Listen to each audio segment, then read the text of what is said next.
ಜೊತೆಯಲ್ಲಿ ನಾವು ಕಳೆಯೋ ಕ್ಷಣ ಯಾರು ಕಾಡದ ಹಾಗೆ ಕಾಡಿದೆ ನಿನ್ನ ಸುಂದರ ಧನ್ಯವಾದಗಳು ಈ ವಿಡಿಯೋ ಪೂರ್ತಿಯಾಗಿ ನೋಡಿದ್ದಕ್ಕೆ.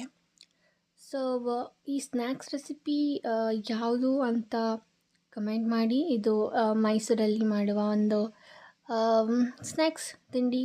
ಎಲ್ಲ ಕಡೆ ಮಾಡ್ತಾರೆ, ಬಟ್ ಎಸ್ ಇದು ಚೆನ್ನಾಗಿದೆ, ಕ್ರಿಸ್ಪಿಯಾಗಿದೆ. ಸೊ ಕಮೆಂಟ್ ಮಾಡಿ ಯಾವುದು ಈ ಸ್ನ್ಯಾಕ್ಸ್ ಅಂತ. And thank you for watching. Bye.